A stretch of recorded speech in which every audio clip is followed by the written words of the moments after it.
Black Scully on check. Got a little bubble vest on check.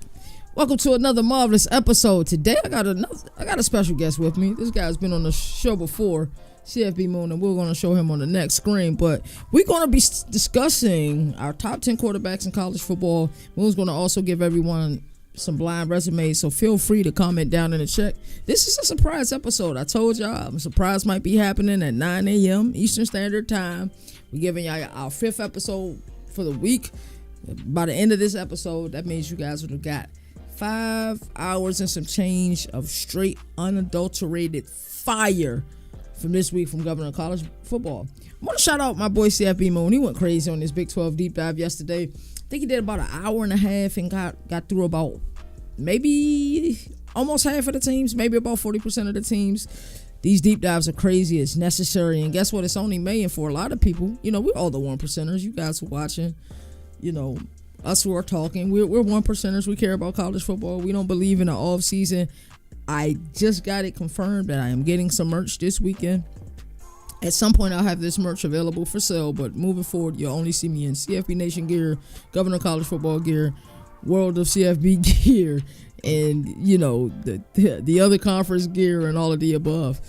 So we're going to get into our top 10 quarterbacks. Governor College Football, hashtag go CFB. CFB Nation, your only college football destination. Let's get it. Governor of College Football, we're going to recap ACC. I'm watching it on YouTube. They have to be better on that side of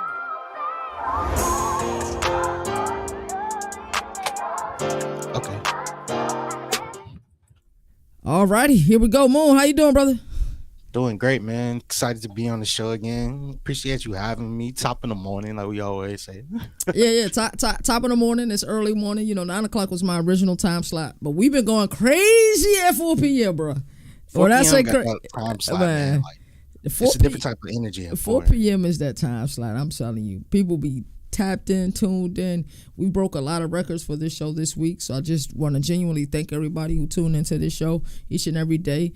I know, bro, the CFB did numbers yesterday as well, man. So how you feeling overall? And I'm going to take a backseat. Moon's going to drive this. He has some blind resumes, and I'll guess here and there on some of them. So Moon, go ahead, take it away. So shout out to everybody that's been showing love to the channel and everything. We really appreciate you supporting the brand and us putting in work in the off season. But we truly believe that there is no off season here at CFB Nation, quote unquote. So yeah, we appreciate you being here in attendance. Yeah, we're gonna get into the top 10 quarterbacks that are in the country. This was an exercise that me and the governor went through, and I don't know how he felt about it, at least right now. But I know for me, it felt more than going through the layup line, trying to just get my shot.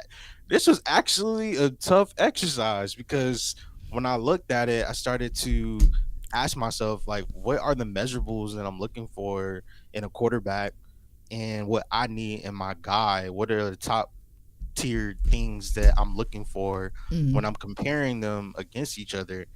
And the things that I came to were QBR, completion percentage, yards per attempt, passing yards, passing touchdowns, interceptions. I need rushing yards. I also need to know what your rushing touchdowns were.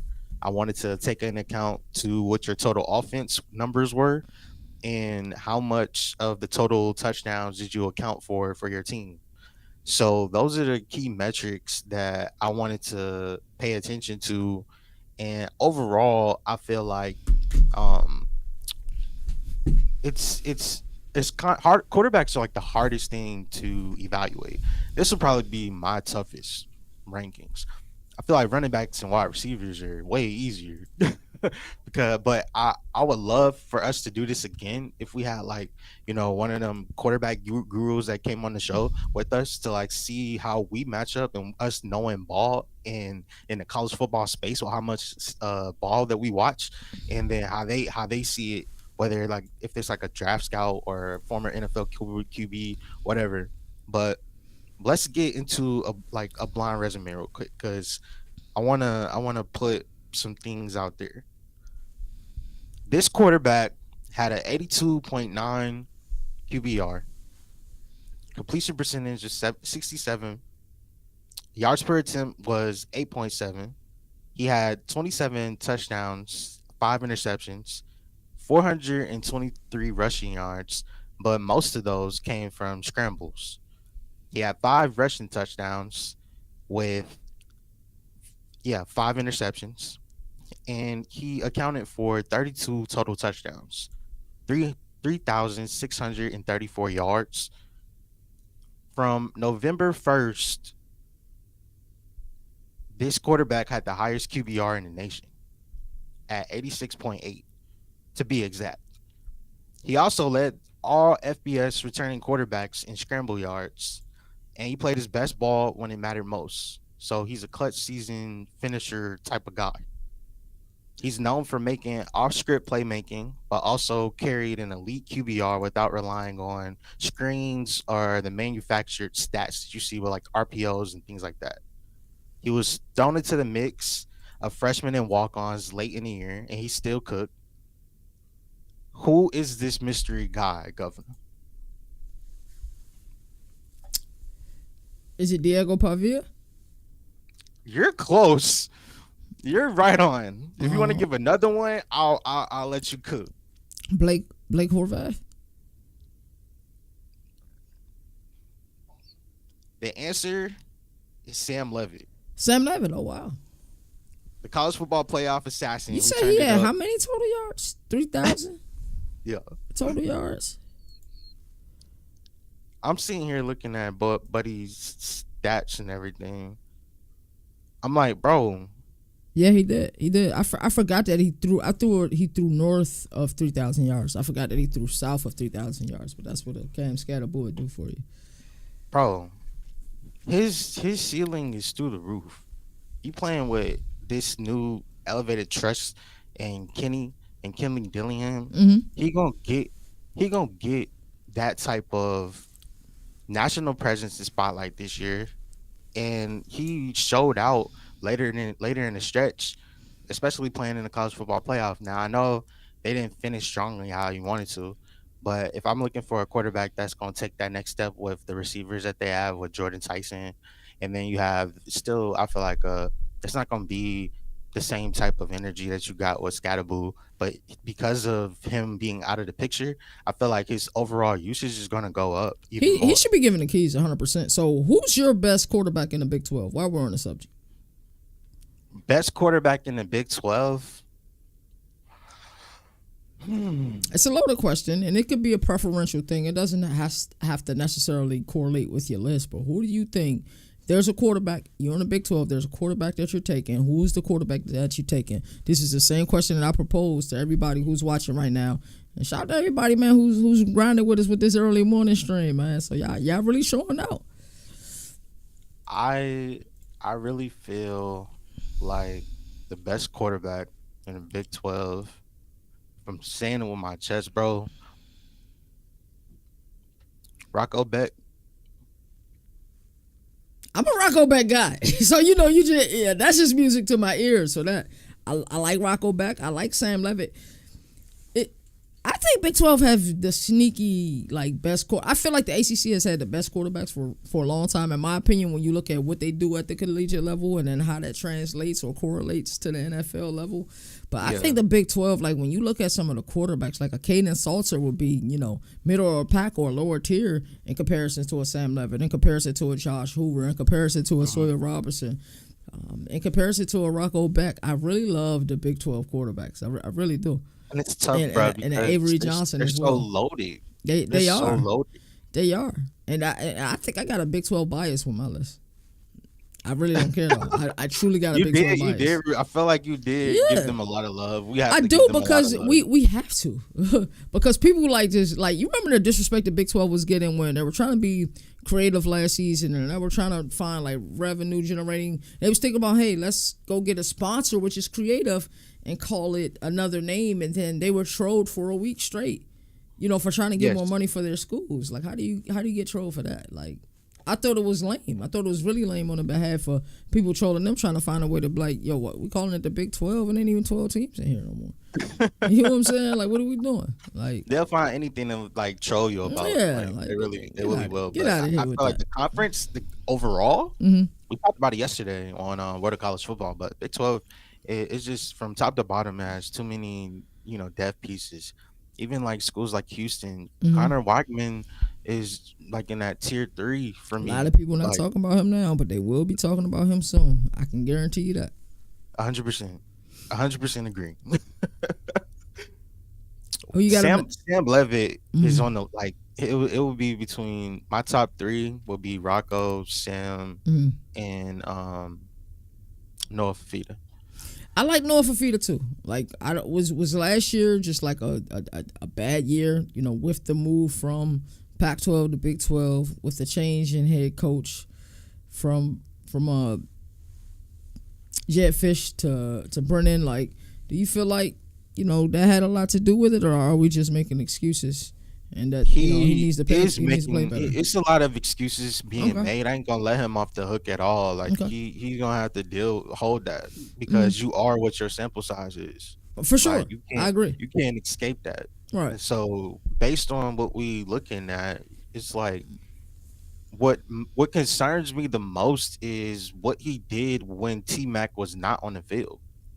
When T Mac is on the field, he's glorious, Hmm. but when he's not, it's like where your everything just drops. The floor drops from him, and a lot of that had to do with the consistency up front with their team.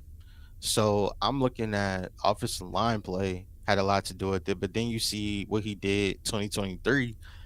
Man, like this Noah Fafita is one of those killers. Right. Like It's a Jekyll and he Hyde type thing. so when I'm looking at situations like that, I would judge putting them, especially when you have a higher Noah Mhm. Fafita has a higher sample size by far than Arch Manning. He has So a, I he can has a super judge he him. has a super high ceiling, and I don't think him and Dino Babers, when you think about that offensive coordinator quarterback combination, like we think about that Garrett Riley and Cade Klubnik, we think about the Barry Lundy Jr. and Luke Altmaier or Andy Kotelnicki and Drew Aller. Like, you can see the communication that they have. Like, you can see, just how well they respond to one another. I just Yeah. didn't think that was a natural fit for No, what we've it seen in didn't. Dino's offenses, especially when Robert and I was at Syracuse, and Mhm. we seen the kid Schrader be able to pick up a lot of yards on the ground. It just never seemed like a hand in glove fit. And Yeah. Fafita's on the shorter side for quarterbacks as well. I feel like he's in that list for me though. Like Is he? he's in that top three. People probably would get mad and say why you don't have Avery Johnson because he burned me last year. That's why I don't That's have fair. Avery That's fair. Johnson. That's fair, and that's why I Because I've texted. been betting on him for the last two, and I'm talking about like what we getting with your Right. get like I what are we mean, getting? let's not forget that the Little Apple, Manhattan, Kansas, pretty much told Will Howard, like, yo, he's the future. You can go kick rocks. We don't care where you go. Will Howard goes on to win a national championship, but that's essentially what happened. We Yeah. can sugarcoat it as much as we want to, but yeah, that's 100% what happened. So I have trust issues when it comes to Avery Johnson, but it doesn't mean that he's not a damn good quarterback.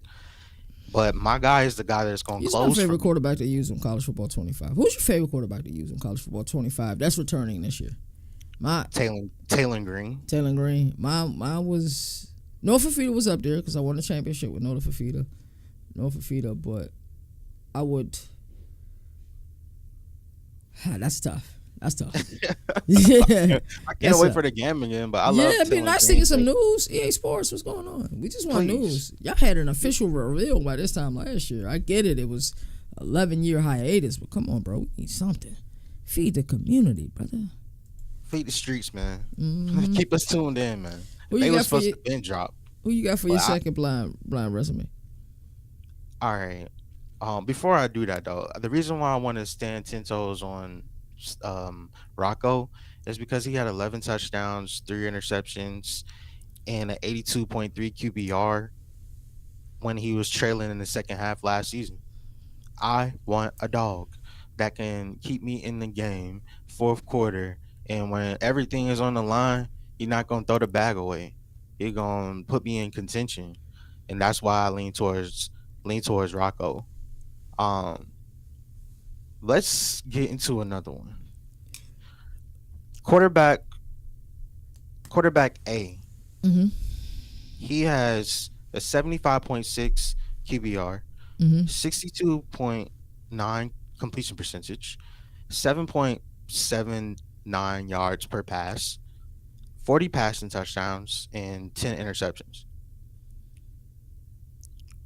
Quarterback B has 76.3 QBR, 64.9% completion percentage, and then 8 point yards per pass, 40 passing touchdowns, and 18 interceptions. So his interceptions went through the roof for quarterback B. You said 18 interceptions. 18 interceptions for Who the quarterback hell had 18 interceptions?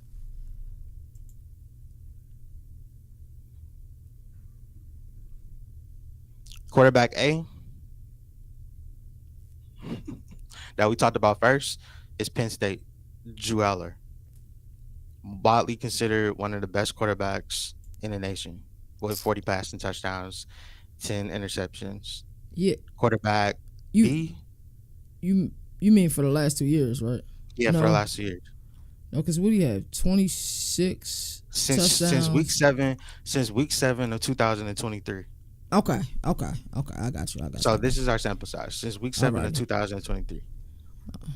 Quarterback B, I mean quarterback A that we mentioned first is Penn State, and your guy that you've been boosting up all year. And I feel like it's worth it because the team is just loaded. Like Penn State really is one of those teams you're expecting to just run through the money. And it all comes down to like James Franklin, what's your identity. So quarterback A is Penn State's Drew Aller. Quarterback B is Josh Hoover from TCU. I'm looking at these quarterbacks and it's like they're right there. Hoover just had more interceptions over since week seven of 2023. Mm, And I'm like, you getting similar production as far as passing touchdowns. They both had 40 right. over this same stretch, similar completion percentage. And that's when it starts to get a little scary. And I'm like, I'm gonna have to put my biases to the side. And you'll see in my list when we go through it, that I kind of rank Drew Aller a little lower because of where I'm projecting him to be at in 2025. And I feel like it's a problem that Trevor Pena is not gonna be able to fix. And I don't think it feel like it's gonna be something that Endo Kalinicki is gonna be able to fix. Because the resume is already out there for the nation to see based on what we saw last year. My biggest concern, and we'll talk about it later in the show, is just what happens when your security is not there no more. This wide receiver core that they have this year is leaps and bounds better over the core that they had the last 2 seasons. Leaps and Nah, that's bounds. that's that's that's And it's not good. just Pena. It's Devontae Ross, the kid from Troy, who put up crazy numbers last year. It's Kyron Hudson from USC. Like, it's leaps and bounds better. But of course, we know what Warren did last year in that security Yeah. blanket. And I think sometimes he messed up Drew Aller's rhythm with all of the wildcat quarterback crap. So You feel like you got in his way? yeah, he got in his way. Hell yeah, I he got mean, in that his man is way. a dog. Like you put him anywhere on the field for real, and he can get busy. And that's They cool. That's utilize that's him. cool. They utilized him. He was effective. But what happens when you're in a close game against a sound defense like Notre Dame and plays need to be made from the pocket and this gadget stuff ain't working? What happens then? That's what we get back to, and one of the reasons why I'm not trusting it this year, because what happens when you do have to go through your schedule Mm-hmm. and teams know that you don't have Kyron Hudson. I feel like at the core and identity of what Penn State is, they want to lean through their running backs Yeah, they anyway. want to run the ball for sure. So they're gonna be more 60-40 passing, I mean running to passing, in my opinion, If they're than 60-40, they're in trouble because teams are going to load the box. They're going to have to take some shots. and they're gonna make Drew Aller beat you. And I Yeah. don't feel like I've been 100% sold that he can do that in the Big Ten for where we are right now. Wow. That's incredible. So, we'll do some more blind resumes at the halfway point. Right now, we'll go bar for bar. Who's your number 10 quarterback, brother? My number 10 quarterback is DJ Lagway. Talk to me about DJ. So he only has a small sample size that we can work with, and I debated between DJ and Arch, who was gonna get the number 10 spot. I didn't feel comfortable putting either one of them higher than the other quarterbacks that I have on my list. But I felt confident in DJ based on the progressions that I saw this past season in 2024, when he essentially saved Napier's job and he went undefeated. I'm not counting the game that he got hurt. Yeah, he went undefeated. You're right. I agree with you 100%. So when I'm looking at the way they are utilizing him in this scheme, I'm looking at the talent that they have outside of him. They kind of remind me of a Penn State in a way that I feel like they have so much talent in their running back room that Jackson and Barr are legit. How do you continue? Is it 50-50? Is it 55-45? They won the Joe Moore Award this year, by the way. That's my prediction. Florida wins the Joe Moore Award. I do that. Joe Moore Award is one of my favorite awards because it's not an individual award; it's a team earned award. I think they're gonna be up there for the Joe Moore this year. Yeah, I feel like they're gonna be up there too. I agree with you. Handshake on that. Yes, sir. Absolutely. they'll be top 3. Because who was my pick? I think I had Clemson. But hey, we're looking at teams with production, and we also look at Penn State teams that are returning a lot of production. I think Alabama will be up there. Yeah, that you know that Ryan Grubb and Kalen DeBoer have won the Joe Moore Award. They won it in 2023, so it's possible. I think some people think that Alabama's gonna get better, bro. Ty Simpson will make this a more efficient offense, passing the rock from the pocket. I guarantee you. People need to stop doubting Kalen DeBoer.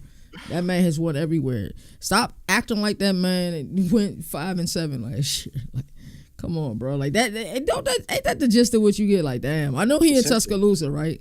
And I know he's going after a legend. Like, think about how terrible the Chicago Bulls was after Jordan left. Like, it's difficult. My man went 9-4.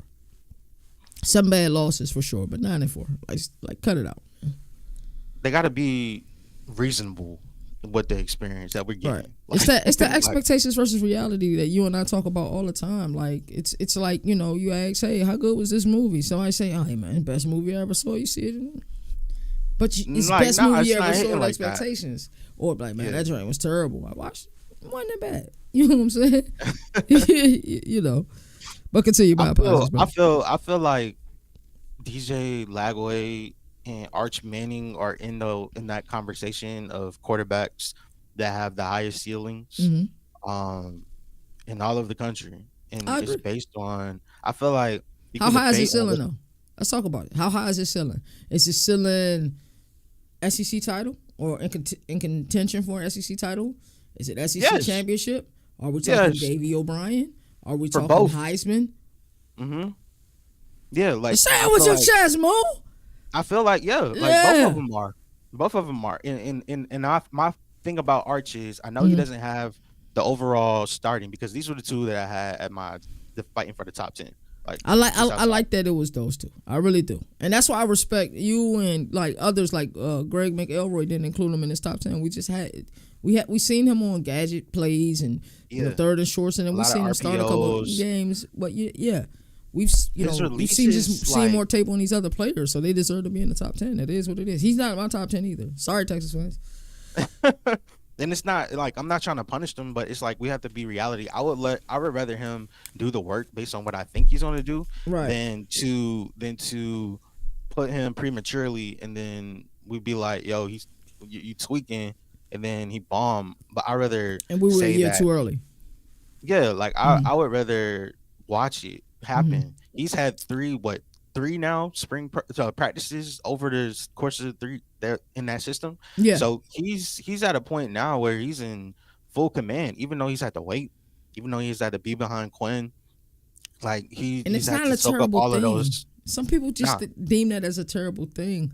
But when you have NFL royalty kind of as the people, as your mentorship, you learn that it's okay to yeah, learn and develop and truly understand the system. That way, this goes past trusting the process. Now you're putting the verbiage behind it, the action behind it, because you understand the system so well. he knows that Sarkisian system more than Man, any other, probably any other player. agree. Like Coach Sark is just as his arm run kid. Like this is my guy that I've been Mm, waiting to unleash, and he has all of those mental reps. He has the practices. So I'm looking in for what he did this spring, and it's like, okay, I understand, but he still doesn't have over 1,000 yards passing in his career so right, far. right. He still has 9 touchdowns to 2 interceptions. He still is in a situation where he played the beginning of the season and didn't get a chance to really play when the game was meaningful. It was already blowouts. Like first game pops up in my mind is like Colorado State, for example. Like he comes in, see all the RPO. He knows the system, but it's like it's not enough. It's not enough of a sample size. DJ Lagway has a higher sample size for me, so he kind of gave me the edge based on those just outside with the high ceiling. I have a parallel for you, and this will make perfect sense with the way we feel about Rat Lashley. Yeah, So I think Quinn Ewers is to Preston Stone what Arch is to Kevin Jennings. absolutely. Rat Lashley wants to run the RPO offense. I have Steve Sarkisian's 2020 playbook. It's a lot of RPO. It's a lot of quarterback engaged plays. And I know Hmm. y'all be wondering how I have all these playbooks. Me and Moon have our ways. We Get, do, bro. we just get playbooks. We're nerds. We really love football though. So yeah. So yeah, that's the parallel I have for you. That is similar to what we getting. Like Mm-hmm. Twin is the guy that is Mr. Consistent, Mr. Reliable, Mm-hmm. and what you can know that's gonna show up in my system and what I'm gonna get. But and you have to bring and put light on both of them. Right. Like you have to. They brought both of them to the ACC media days, and we are like, "What are you doing?" And they're like, "Well, we're representing our brand, Mm. and Yeah, I we don't don't know know what who y'all our gonna starter get. is for real." And it worked. It It worked. worked, yeah. They got a And college football then playoff berth last year. Kevin Jennings ended up taking the reins, Mm-hmm. but he had to end up winning the job. Kevin Jennings was hard for me too because I was tempted to put him closer in that 11 to 15 I range. agree. And Like maybe we should continue this series. Maybe a surprise Friday here and there. We continue the series. We go through our because who I've forgotten about guy who I think is going to ball this year now that Tyler Bourne has moved on as offensive quarterback in Blacksburg. what we talking about? Kyron Jones. Come on. All right. Like we I want to do think it now. Nah, we gonna wait. We gonna wait. I don't want to name on my 11 through 20. We gonna wait. Because there's some people I didn't have in my top 10, and they're clearly will be in my 11 through 20. But those are like the players for me. I like your that- thought. I like your thought process because not only did you give them who was your 10, you also gave them the honorable mention for 10 as well. So at my 10, let me pull up my list because I don't remember. Ooh, So Lou Altmaier's at my 10. Now, okay, so and with Lou Altmaier not being in your 10, it's consistent, and I love consistency from people who work in this field. You can't punch me on Monday and I get mad on Friday. You feel me? So yeah. you've been consistent with your stance on Illinois. You said I'm not going off of an outlier season. You say go look at their their win-loss record for the last 20 years. We'll see a couple of anomalies, a couple of outliers, but you said you want to see it consistently. Bielema knows how to win in win in the Big Ten. He was able to do it at Wisconsin. He outschmucked. I don't know if people quite understand how badly he outschmucked. South Carolina last year, but it was a genius plan. But I like me when I evaluate quarterbacks, the offensive coordinator pairing is just as important, and sometimes the head coach is too, and that's why I like it as big of a Garrett Nussmeier fan I am. Brian Kelly. Now I love the offensive coordinator, but Brian Kelly. So yeah, Luke Altmaier's at 10. Who he beat out? He beat out Carson Beck. Carson Beck isn't in my top 10. Okay. Only because I don't have Carson Beck in my top 10, and this is the reason I don't have Carson Beck in my top 10. I look at Cam Ward was the best quarterback in all of America last year, right?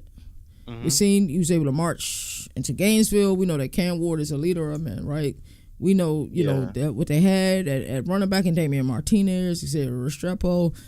I get sick of people, these draft people who lie. He ran a 4.8. Shut the look, bro. Like, shut up. Like, you guys do understand we're talking about tenths of seconds here, right? Yeah. Like, do they not know that? Do they not know how it is? You know what I'm saying? Like, I don't know. So I'm happy to see that he's in Tennessee and Cam Ward made that call for him. But you had Cam Ward, Mario Cristobal. You've been able to recruit. I asked him a question last year, AC Media Days. He didn't understand my question, but my question was, brother, you are out of excuses. Everything you need from a recruiting standpoint, from a roster construction standpoint, you got one of the best quarterbacks in all of America. And you should have lost to Virginia Tech, but the ACC saved you. You should have lost to Cal, but the ACC saved you. Cal McCord, you lost to him, and Fran Brown told Dabo Sweeney, you're welcome. You're welcome. So, Cam Ward, Carson Beck, even though I'm a Carson Beck guy, but if we're being honest, right, and we're looking at the talent, and we're looking at one is a supremely great leader. That's what separated Cam Ward from a lot of people, his ability to lead and his ability to block out all distractions. What did he tell us at ACC Media Days last year, Mo? Man, I'm fishing or I'm playing football. I'm with my family. That's all he cared about. He brought his mama and his father to ACC Media Days. We got to meet them, shake their hand, and see that this man comes from amazing people. And I feel like you got something you want to add. Go ahead. Nah, I was just thinking about when we was at ACC Media Days talking to him, because like before, we didn't know that he was going to win the Heisman. Like we didn't know that he was going to end up being one of the. We just wanted to root for him. Gold number, yeah. We just wanted to root for him. We was just so happy just to see that he had his people there with him, because there's most people that come to ACC Media Days, like they just bring in like the other coaches, players, personnel, media personnel, like.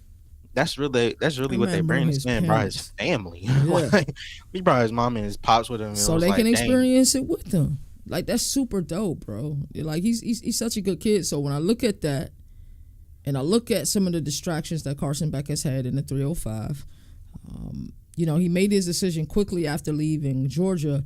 And I want to say this: Carson Beck did throw a lot of interceptions last year, throwing 12. Garrett Nussmeier also threw a lot of interceptions last year, but he played well. Like that Alabama game.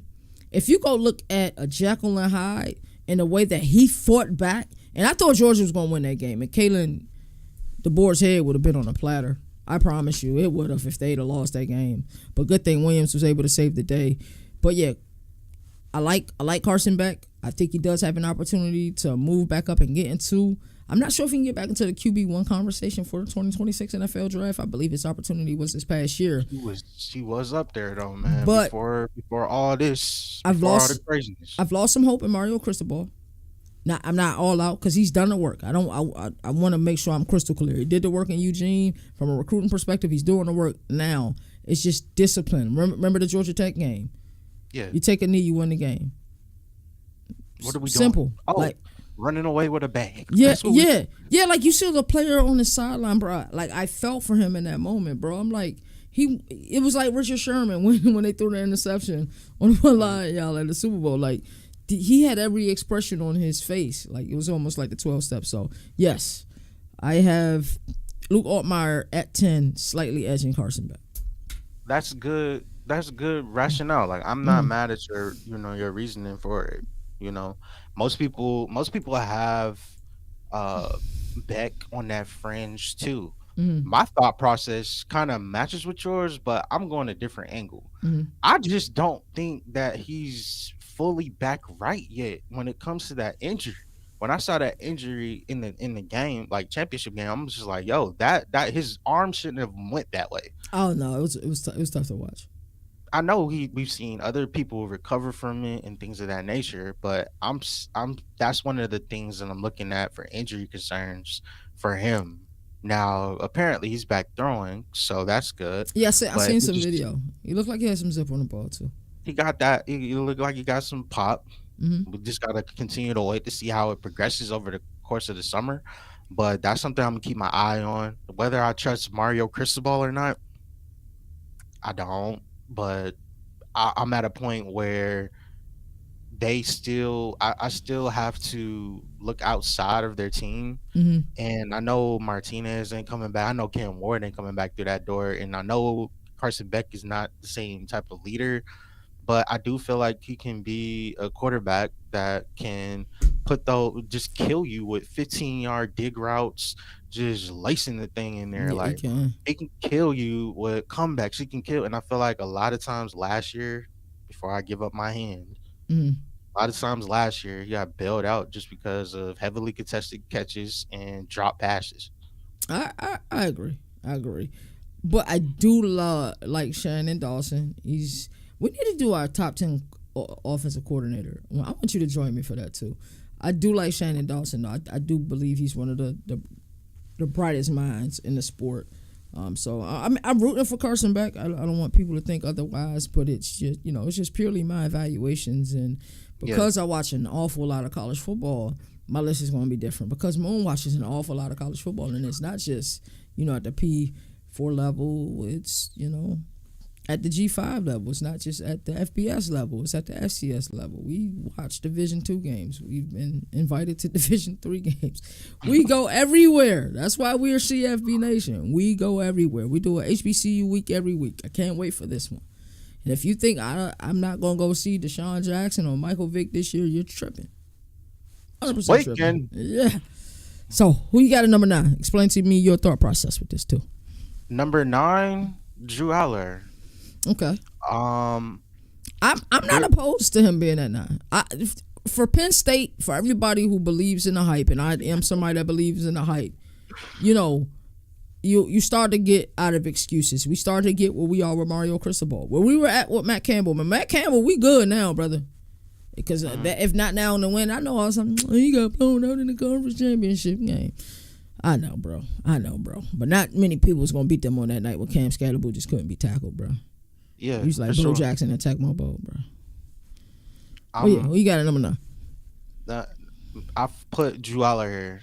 Okay. I mean, he has an NFL ceiling for sure. Mm-hmm. So he's gonna be in that. I'm not. I'm not unaware that he's not gonna be in the league. Like he gonna be in the league. Do you Pittsburgh have a? Steelers fans hoping that he fall, and Penn Mm, State guy ends up playing for Pittsburgh. Like that'd be dope.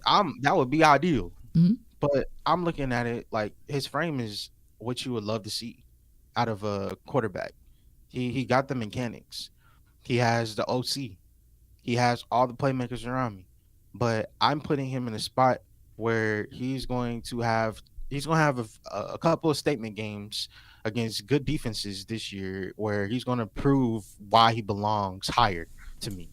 He's going to have to prove to me why he belongs higher than they, especially when you bring in the talent that you just named with Ross and Pena, and they still got talent in Allen and Singleton. He gonna have to prove it to me that he belongs higher than that. Like I didn't disrespect him by putting DJ Lagway or Arch Manning above him, like some of these other blogs and people be doing. Like I'm gonna look at the sample size on what I've seen so far, and I'm looking at just since week 7 of 2023, man's put up 40 plus touchdowns, over 3,000 yards, and 10 interceptions. And I'm like, Moon, why aren't you convinced yet? Because I want to know what he looks like after you don't have your security blanket. And I feel like that you can't be understated for a quarterback that can go to the middle of the field and or be schemed up and have a player that feature in the offense that it's a comfort. It's like it reminds me kind of Coach Prime and where he's at with Colorado and having the comfort of Shador being at your quarterback and he gonna have it locked up. And it's like those are the things that's not gonna pop up on a metric sheet. Like those are the things that I'm looking at in this year, and I'm gonna if he proves it to me and says that he can do it with the most skilled position groups that you have since you've been here in your tenure, then I will put him up at number 3. I will put him up at number 2. If he does it better than my number 1 guy, I'll put him at number 1. No, I won't hold you. I'll shake your hand and you tell already you I was answered wrong. one of my questions. Shout out to Lever Weeze. I see you in the chat, brother. Appreciate you, man. Can I ask you a question about Drew Aller? Yeah. Let's put aside any existential things, off the field things. So I think Carson Beck is probably the most hated quarterback in college football because of the off the field antics. I think on the field, and we're purely based on the field, I think Drew Aller is the most disrespect quarterback in all of college football. And I love that like you said that you're willing to put him up, if he performs. And I think that's great. I'm calling out James Franklin. I'm calling out Andy Colonicky. You have the right to call out Drew Aller. 100%. Yeah, I'm hearing this. Like, I have to keep him accountable. Mm-hmm. And I think that's the thing. When he does it, because I'm not even saying really when he does it, I will put him up there because he does have NFL ceiling. For sure. But the guys that I have above him, I just think that either based on what their sample size has been over just the last year alone, or who they are in their body of work, or predictive their analysis ceiling is higher than where I have Drew Aller at right now. And if he proves that to me, then I will put him higher, 100%. I like it though. I like that you had him on your list. It's not no bias. I hate him as a quarterback. I like watching him. I just feel like he's not going to be in a situation where he's in an offense like Baylor or an offense like we saw with Wazoo and Mr. Mateer we got coming up. Like, he's not in a situation like he's that. He's not in a fun-style offense. He's not playing defenses that allow a lot of points. Like, you see this kid, if he's in the Big 12 and he's in the right system and the coordinator who believes in him, he's in. He ain't gonna run like Mateer, but if he's in that air raid with Ben Arbuckle last year playing Mountain West competition, I would love to see that. Like, that's something on my wish list. Like, right. If I could have that, I would love to see him swap places with a Sawyer Robertson, for example. That would be dope. And I know you and I are both probably higher on Sawyer Robertson than anybody else I seen do a top 10 list. That's just me being honest. Shout out to everybody that's in the stream right now. We doing numbers. Moon said we were going to do numbers. He called it. I think every episode he's been on, we've done numbers. So appreciate everybody that's watching this. I'm the governor. Show is governor of college football, also on some other shows. And then with me is CFB Moon, and he's on the world of college football. And I got to give Moon his flowers because he truly does talk about all teams at all levels. And it's something that he does at a much higher rate than I do.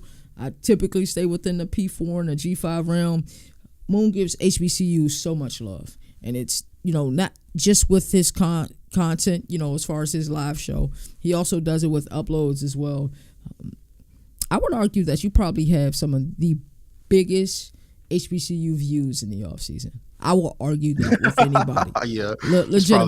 Legitimately. So, man, the work you put in, you deserve it. I've called you before the most influential person in the independent college football space just because your connections with, over 200 plus schools, a huge reason why we get to move and travel the way that we travel. And other conference, we're waiting on you. That's all I'm saying. Hey, man, I appreciate you with the roses. You deserve it, man. You the GOAT, though. You the GOAT. Man, he already know. He the GOAT. That's why I be trying to go so crazy. Couldn't tag team with a better mind person, human. We just love this, man, and we putting the work in, and I hope you guys see that. Number 9, I got Rocco Becht. Let's go. I wanted to put him higher, bro. I'm a Rocco Becht guy, and I know my dog D now is a Rocco Becht guy as well. But, bro, I believe in Rocco Becht. I know some people don't believe in Iowa State. Matt Campbell should have hushed some people that were criticizing him because he's had a plethora of talent down there, and sometimes it doesn't equate into victories or winning conference championships. But I am a Rocco Becht guy. I believe his ceiling is immense. I think he has an untapped amount of talent. And I want to talk about his last 2 season stats. 48 touchdowns, 17 interceptions, or 11 rushing TDs over the last 2 years. I like this Iowa State team. This Iowa State team. Listen, me and Moon are staying super consistent, bro. You go look at our top 25 and go see where we have a lot of these quarterbacks at. We're staying consistent, and we're going to keep this pressure now. We're going to also do these lists post-fall camp, right? Not post-fall camp. By week 3, we'll get all our list post-fall camp. Yeah, it's going to look a little bit different, but a lot of these names will stay the same. But yeah, Rocco Beck is who I have at number 9. Who you got at 8, bro? I'm so happy that you did that because that's why you got my back. You got my back because I just told you I got Rocco as my favorite quarterback in the Big 12. My favorite quarterback in the Big 10. I like Big Rocco. 10. And like that. Oh, that's who my guy is. If you had to go to war, but I still have my next guy at number 8 better based on who I think is better, like or who I think will be better for 2025. Rocco does not have Higgins and Lane coming out the door to save him this year. And that's one of my reasons why I'm like, oh gosh, I couldn't put him in over Lagway, Arch, over Allar, over. That's fair though. That's a genuine assessment. You're like, yo, the production that you just lost in your wide receiver room, buddy. If you're him and you put up these same results, then we know you have then, for real. I'll move you up higher than Drew. I might move you up higher than Drew. That thought process makes a lot of sense, though. You know what I'm saying? So yeah, I got number 8. Yeah, underrated, ice cold precision thrower, 82.9 QBR, better than half the ACC, and nobody noticed. Nobody give him no credit. Man, I'm talking about my guy Sawyer Robinson, Baylor quarterback at number 8. I understand, people. I understand. Go ahead and throw the hate on me now. I can handle it. I can take it. Hey, bro, we are not worthy. if you missed out on what Baylor did the second half of the season, and you missed out on what this kid did, you missed a real treat. I promise you missed a real treat. And this team has some players on the outside. They have some players on the outside, bro. Baylor has themselves a guy. They got in the words of Boom, CFB Nation, they got themselves a dude. Hey, facts, man. And I think my list has been about a lot of the quarterbacks that I've been watching. Right. You over the last week alone, I've been watching like a lot more quarterbacks and things of that nature. So when you said you wanted to do this segment, I was like, yo, this is gonna be right there. But that's what made it more difficult than just a layup line, because I'm like, I got more film now, I can see them now, and now it's kind of harder because now some of them are pulling on my heartstrings, and nobody pulled on my heartstrings the most besides this slept on sniper out of Baylor. This dude is like that. And when I look at what he did later on in the year, he continued to improve and put his team in a position to win. Yeah. Like I'm looking at him. He had the highest QBR in the country versus bowl eligible Power 4 teams at 83.2. What's that CFB Nation key metric? Say that again. Say it for the people in the back. Highest QBR in the country versus bowl eligible Power 4 teams at 83.2, and yet no one barely noticed outside of Waco. But guess what, Waco? We love you. We're gonna talk about you. He went 6-1 down the stretch with a bowl loss, but his QBR, completion percentage, and touchdown to inter turnover ratio were nearly identical with Lenore Sellers, who got all the national buzz. He had 300 yards total per game across that stretch where he went 6-1. That's nuts. And he literally just showed control over tempo in that offense. He got some deep ball accuracy, put the ball in harm's way. You know we like talking about trades. Who you think won the trade between the team from Starkville and the team from Waco? Because Blake Shapen leaves.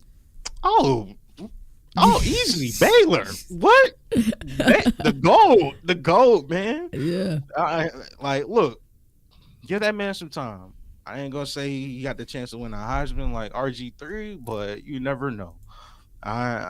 It's a lot of quarterbacks in the country that played good down the stretch last year, and he was one of them, 100%. Yeah, I know he didn't get a chance to play for no big bowl game or anything, and they did lose down the stretch. But what Baylor did, and why we're so high on them, I didn't put them in my top 25. They barely made the cut. I mean, they were just on the outside. They just missed the cut. Yeah. Like, and it was hard. It was tough, and I feel like I had a little tone bias a little bit because I put Georgia Tech at 25. But I'm sitting there thinking like Georgia Tech would squabble up with Baylor and beat them on a neutral field, 100%. They would because of the physicality. They 100% would. But if you look at Sawyer Robertson's weapons, you got Michael Trigg at tight end, production. Josh Cameron, a lot of us are talking about him, production. Ashton Hawkins, production. Guess who else they got? This is the sleeper move that a lot of people miss. Kobe Prentice. I don't know how they pulled that off. That was just heist, bro. So you looking at, and I know he didn't have a production a lot of people thought that he was going to have. He showed flashes in 2023, but I like this wide receiver room. I really do. I think Sawyer Robinson numbers is going good, up. Man, sneaky good. He's a quiet sniper. Yeah, that might be one of my. I wouldn't constitute it as a rebuild, but like my first dynasty may be with Baylor, bro. He's elite versus good team. He is. He really is. And who did they play early in the season? Nah, a good team that were ranking pretty high this year. Yeah. And was trying to drink the Kool-Aid.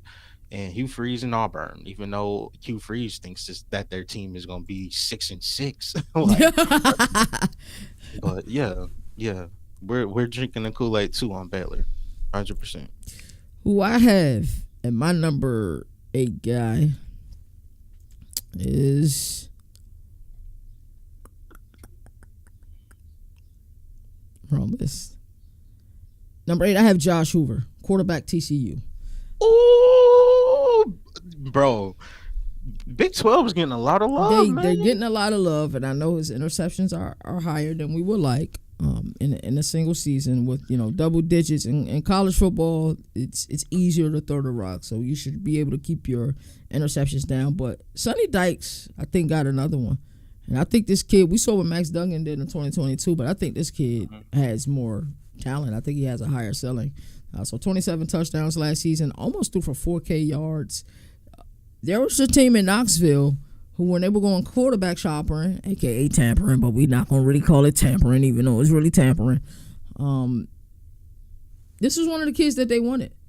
Think about it. Like, they went to Avery Johnson. Avery Johnson stayed 10 toes down. He's like, yo, Josh Hoover. I'm like, bro, he's not even in the portal, dog. He's not even in the portal, bro. So it was dope to see. I'm a huge Hoover fan, bro. I think TCU is gonna be better than advertising. Don't be surprised if week 1 versus North Carolina, this kid go on and put on a show. It say welcome to college football, Bill Belichick. Don't be surprised. Yeah.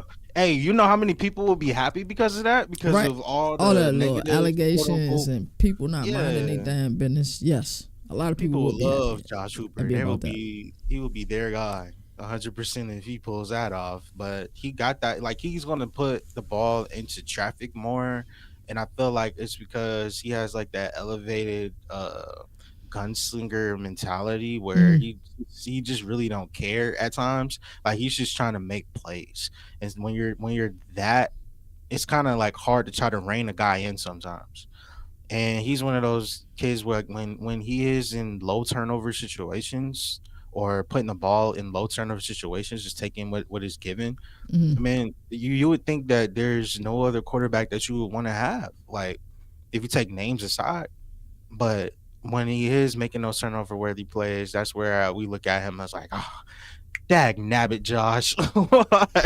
But at the same time, I can't punish him too hard because it's like, because he knows he can make that throw. He tried it, right? It's that gunslinger mentality for sure. Yeah. All right, man, I'm about to switch gears on you real quick.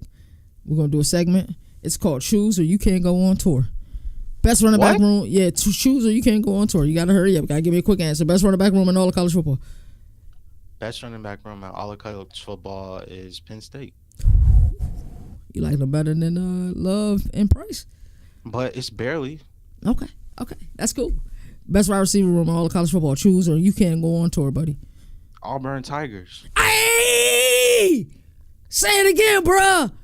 Best wide receiver room in all of college football, Auburn Tigers. I like that pick. I like that pick a Man, lot. Cam Coleman and Eric Singleton alone. You know I watch ESJ. I'm a Georgia Tech guy. Right. I gotta watch ESJ. When he went there, I said, can't be mad. Right. At least he didn't stay in Georgia. And There was rumors that he was going to Georgia. He got production in the offense of a head coach and Brent Key. What's his mantra, Mo? Run the gosh darn football. He gonna run the ball. So I really love that pick. Last one, choose or you cannot go on tour. What game do you want to see most week 1 of the college football season? Where will you be? It's easy. Week 1? It's easy. LSU, Clemson. Hey, the Battle of Death Valley, man. You could do a reverse Uno card if you want. Choose or I can't go on tour. All right, choose or you can't go on tour. Who is the best quarterback outside of Cade Klubnik in the ACC? Well, Cade Klubnik and Carson Beck. Best quarterback outside of Miller Moss, my dog. Yes, my dog, Miller Moss, Louisville, Jeff Braun. They just might win the ACC this year. My dog, Miller Moss. Hey, that stays on track because you have been high on Louisville. Yeah, I'm high on Louisville. SMU fans kind of lighting it ablaze. Oh yeah, I know they mad. I know a lot of people don't like Miller Moss. Right Miller Moss had 5-1 score losses. Not good, right? But they were 5-1 score losses. He had his team ready to compete. He gonna make plays. Jeff Brom is the quarterback. He's the transfer portal quarterback whisperer. Promise you. You pulled Uno cards out on me, bro. I was not expecting that. Yeah, I know. You got Hold up. you got me with the what's the name, man? With the blind resumes, man. So I had to do that, man. I had to break it up. So we had number. I think we had number 7 now, right? 7. Oh, I'm about to make some people upset. But who you got at 7? Who you got at 7? Only 4 quarterbacks in the playoff era have posted a higher quarterback rating outside the Power 4. And the names include Mackenzie Milton, Zach Wilson, and De'Aaron King. Mm-hmm. This guy sits just beneath them with an 83.6 QBR, and most of the country has no idea that he exists. My number 7 quarterback in the entire nation is Navy's Blake Horvath. Let's go. I'm standing on a cliff now, and I will move him up higher if that man pops off for over 1.2K yards rushing and then pops off with another 2,000 yards passing. He is the most hyper-efficient quarterback in this entire country, period. He doesn't need 500 snaps or attempts to hit 30 total touchdowns. Nearly 40% of his completions were for first downs or touchdowns.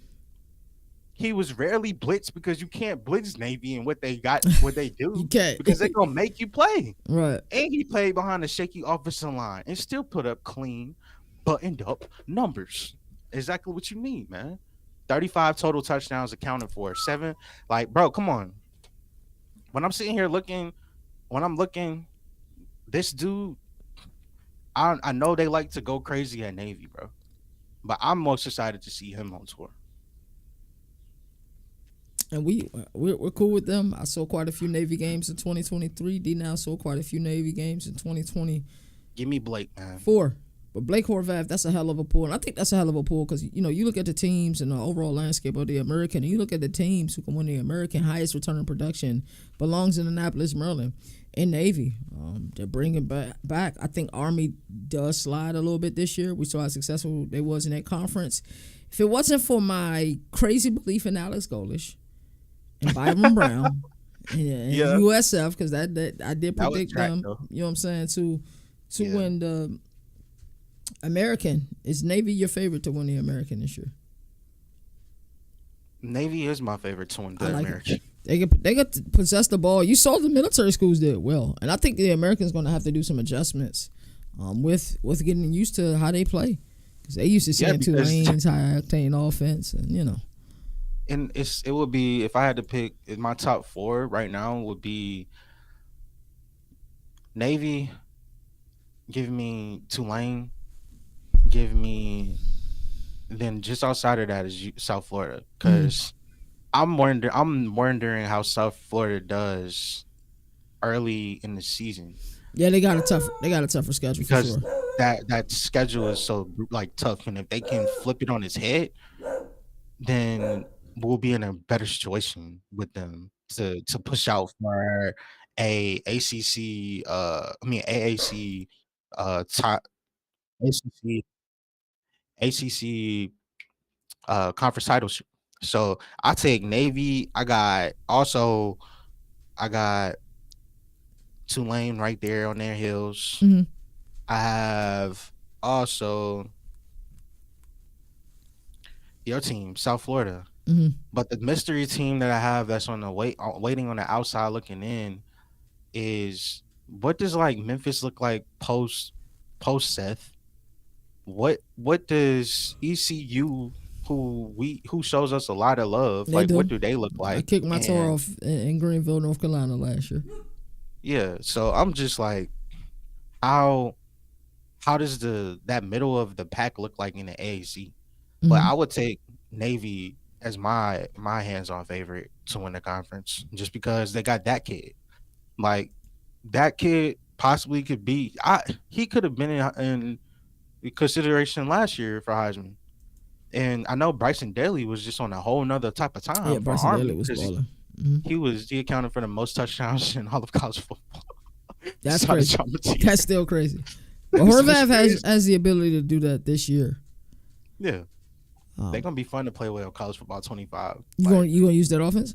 Or you gonna use another Yeah, offense? I would love to use the option 100% Or use because use the flex you can ball. stretch the field, and what's better Mm-hmm. than curl flats? You right. You right. What's It's better than curl flats? easy reads. If you in zone, we're gonna pick it apart. And my number 7, I got Avery Johnson, as you like to call him, Sunshine from the Little Apple. Um, Sunshine.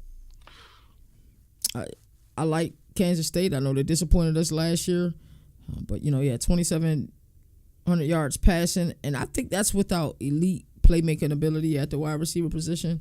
I'm hoping Jerron Bradley can add some of what we saw of him in what was it, 2022? Was it? Yeah, we was high on Gerard Barley for a while now. It's been We a couple of were, years. and then in Boston College is second year, and Texas Tech didn't go well. He, didn't make much of an impact at Boston College, so I'm hoping him being back in, Big 12 territory, it helps. But yeah, 25 touchdowns, 10 interceptions, 605 yards rushing, 7 touchdowns. We see the potential. It was a new system last year, kind of a new system last year with Colin Klein going to College Station. Yeah, I like Avery Johnson. I know that they disappointed us last year. I know we were disappointed in him last year, but he was certainly one of my favorite quarterbacks to use in college football 25 this past year. Who you got at number 6, brother? number 6. I gave some love to Carson. Mm-hmm. I took Carson back at number 6. Okay. Like I I didn't want to punish him too much because I know me just basing what my logic is just based Uh-huh. off of his injury. Like that's kind of foolish. I gotta look at what he actually did in the sample size, and I feel Mm-hmm. like a lot of people grave him on a curve that's like That's more, correct. more that's slap on like you Mm-hmm. slapping him more than giving him leniency because he played at Georgia, so Right. you get a chance to see him more. And when you look at where they were last year, I'm looking at Carson drop passes, highly contested catches, kind of wrecked him. And there were some games where he came out and he just didn't look like him Right. because he folded in Mm-hmm. key situations. The Alabama game before he turned the switch on, we were like, "Whoa, what is going on? Hold on, Yeah, he looked bad. He looked real bad. no." And then he had moments where he's like, I don't want to say he picks his receiver or feels like he can put it into windows that Mm-hmm. maybe he When just you have a can't. live arm, you feel like that, man. You know what I'm saying? And sometimes it's like you just need to trust the system. And I think he tried to lean outside of the system a little bit too much. And that can be a little bit frustrating, especially when you have more eyes on you and you can't cover it up. But I feel like Georgia's passing game was just overall underwhelming last year. I agree And with then that. when you can't run the ball, it's still what the identity of what Georgia is ideally smash mouth running the football. As far as I can remember, that's always how they've been. So when you lean on your running backs and everything, you start to look at the quarterback position Mm-hmm. and like, yo, I feel like they had to rely on him a lot last year. And when you did, you saw that he was able to propel you to the SEC championship game. That's 100%. But because of the toughness of the SEC, that's why I say it's kind of a curve where it's more slap on the wrist because you are playing Tennessee, you are playing Florida, you are playing these better defenses. So your margin for error is extremely low. And even still, I had to give him the respect and put him up there for me because Yeah, like for sure. his numbers overall, like he could be considered one of the top prospects coming out even before the season started last year. So he had to have a ultimate learning curve in this season. I'm interested for what his 2025 production is going to look like, and this Miami team is going to be unique this year. That's the best word that I could use to describe. Like they're going to be unique on offense, but I feel like he can will them, like I said earlier, because he knows how to convert and just simply dice you and slice you because he can hit the comebacks. He can hit those 15-yard digs. He knows how to, you know, he's not gonna be the strongest arm quarterback, but when Carson Beck is in his bag and he's confident, like I think that's what happened last year. I think he had moments where he had his confidence shaken a lot. Um That's probably and fair. he had to weather adversity a whole lot last year because it was ultimate. Like this not might not be a hot take, but I just feel like last year's Georgia's roster just wasn't better than what their previous years were, and I feel like that's just facts. Like that was their best coaching performance in 2024. Like the fact that that That's team probably accurate. even made it to a SEC champion and like that is ridiculous to me because that just shows me Kirby Smart and the rest of the gang was out there coaching their tail off their entire year. And that was one of the Right. things that they had to adjust to. So when I look at him in Miami, it's not going to be. I think the biggest reality check for him is that it's not the same structure. It's not the same structure at Georgia. Besides all the things that people want to punish Georgia for, it's still not the same structure as what you would get into Miami. So with that, we're gonna really see what type of Carson shows up. I wanted to give him number 6 spot because I thought his production is higher than Lagway, Arch, and Sawyer Robertson and Horvath.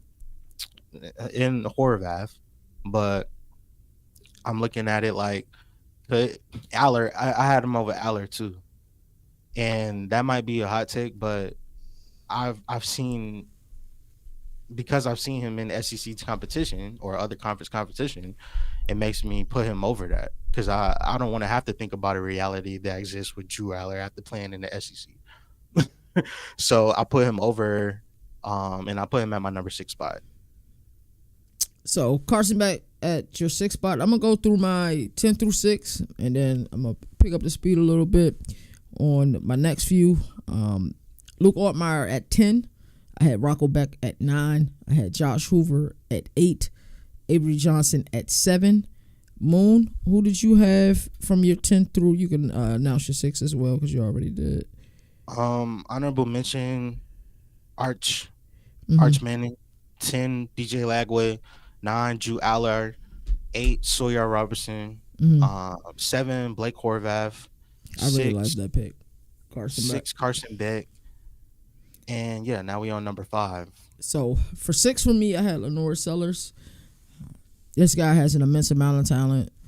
His ceiling is truly through the roof, and if they can yield any type of return on Nick Harbor, especially with him being more focused on playing football this year, they could be scary, man. 674 yards rushing. He literally took over that Clemson game last year. Literally took over 2,500 yards last year. Last season. 18 touchdowns. Another 7 touchdowns on the ground. Lenore Sellers is must-see TV. He's in a lot of people Heisman hype this upcoming season. I like him a lot. He's in the SEC. Could have been higher. I think there's an argument for him to be higher, but I'm comfortable with him at 6. I'm gonna go with 5 and 4, and then Moon will get into his 5 and 4. At 5, I got Sawyer Robertson from Baylor. We talked about him enough already, but yeah, I have him at 5. That's the belief that I have in him, right? So we're basing this off of what we saw last year. We're basing this off of what we think we can see this year. I look at that wide receiver room. I look at who they have at tight end. I look at their ability to run the ball, and I look at how well they played down the stretch, and that tells me that, hey, this guy has potential, and I think he's more mobile than people give him credit for. I think he truly is. Yeah, keep in mind that in college football, your sacks count against your rushing stats. Yeah, they count against your rushing stats. But he had 230 yards rushing, 4 TDs. I'm big on Sawyer Robertson. I'm a lot higher on Sawyer Robertson. I didn't know that you was higher than I was. Yeah. I'm really high on Sawyer Robertson. Like the kid can play, and if I challenge each of you. I know a lot of times, we look at the big noon Saturday game on Fox at 12 and at 3:30. We're looking for the biggest SEC game. I challenge you all to watch Big 12 football. What you're going to get with Big 12 football is probably going to be more scoring. The games are going to come down to the wire, and you're going to get plays. Like I think about what Kansas State did in Colorado last year, where it looked like they might lose that game after having a lead. Look at what Shedeur Sanders was able to do against this very Baylor team, who we're talking about now, last season. I challenge you all to watch. I'm telling you, Josh Hoover doesn't get enough credit. Sawyer Robertson, as high as I got him, there isn't enough people talking about him. Same thing with Rocco Beck. Same thing with Avery Johnson. It's just you see such good quarterback play in that conference. I think a lot of times it becomes like, me and Moon talk about life a lot, right? And we talk about, doing things for our significant other, the women that we have loved currently or in the past. And that, once you begin to do something, it becomes the norm, right? It's kind of happened like, quarterback playing at Big 12 have been so good, it's become the norm, right? And we don't give it the credit. Yeah, we don't give it the credit it deserves. And at 4, I have Drew Aller. Drew Aller has the potential to be QB1 in the 2026 NFL draft, and I think it's time we start putting some respect on his name. But I can understand opposition when it is explained as eloquently as Moon was able to explain it. He wants to see James Franklin step up, Andy Cottle-Nicky step up.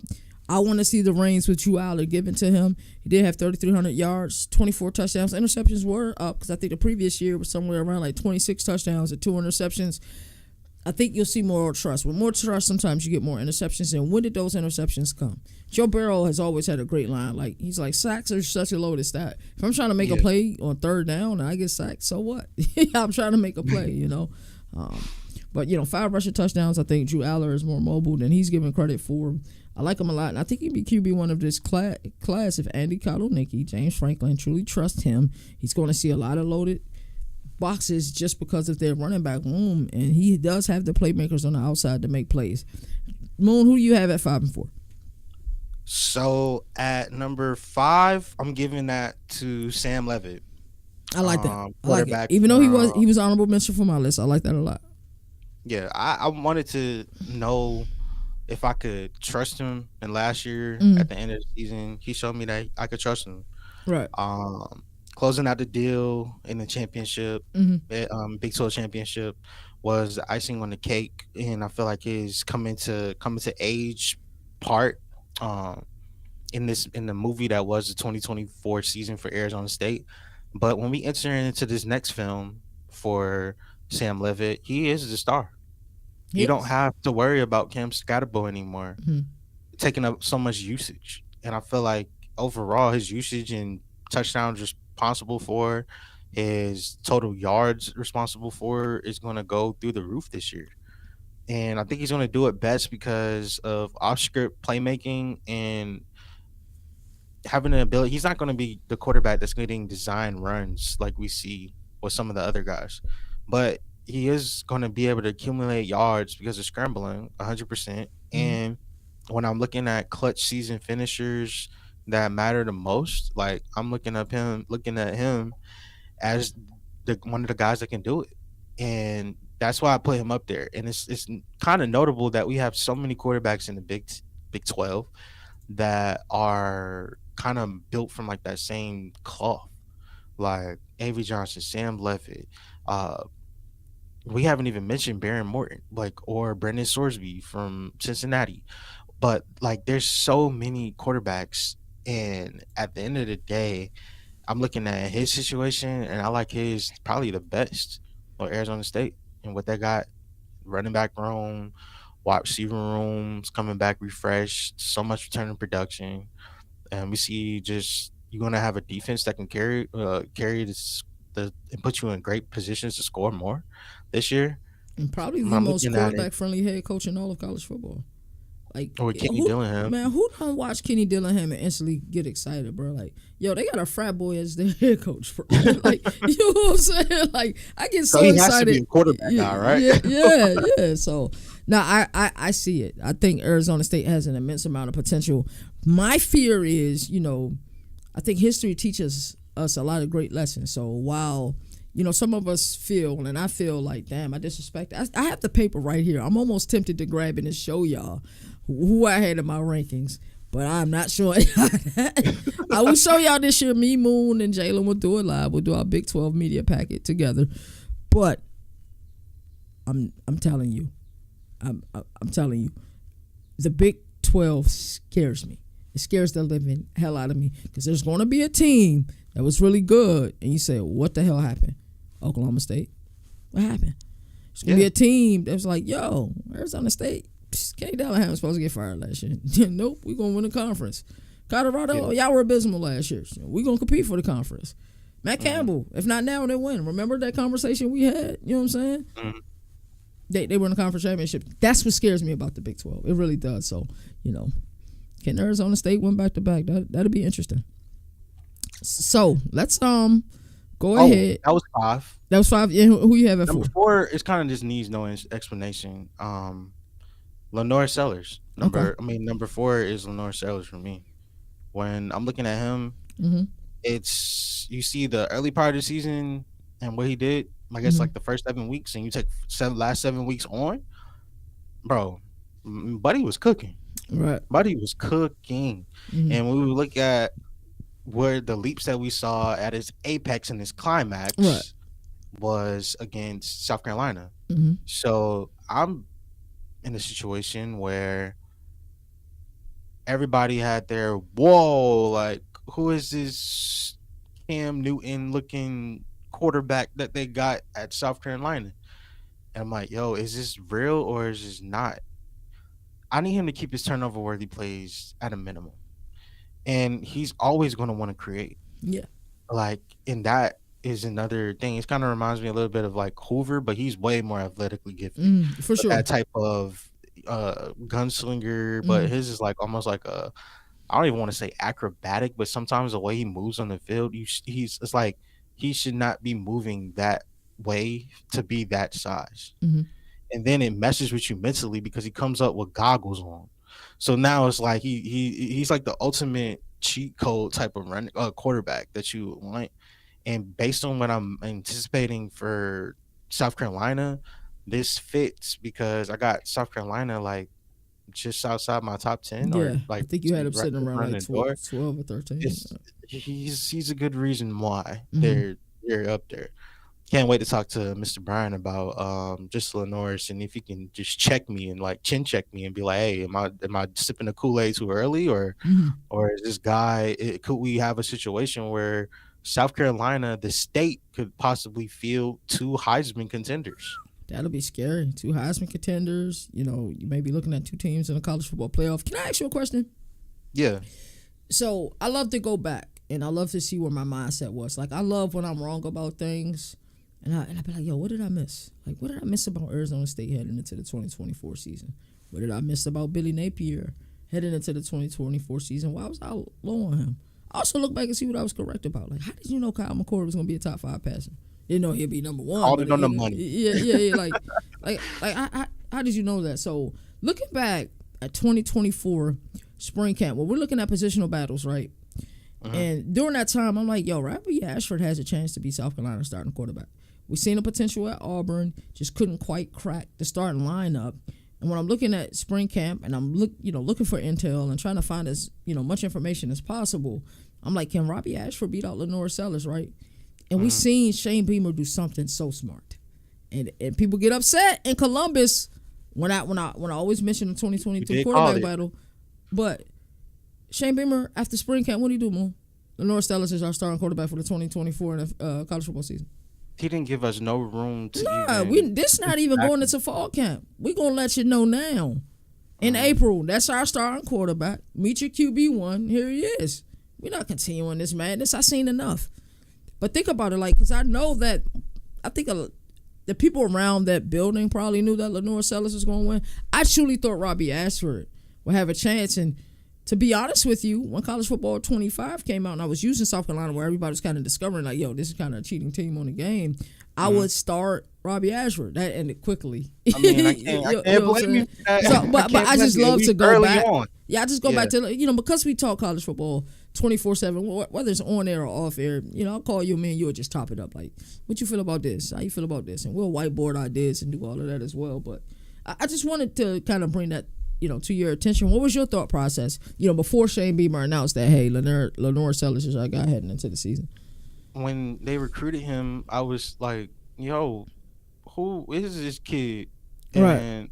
You watch the tape and, respect to all the recruiting databases and stuff out there, but if I'm not actually fully paying attention for real until you get into college football. I agree. Because all of the stuff that you did that isn't our niche. 100% is beautiful, but it don't matter right now when you get into the big boys. In the grand scheme of things, some people go take offense to that, but who cares? Like, it's facts.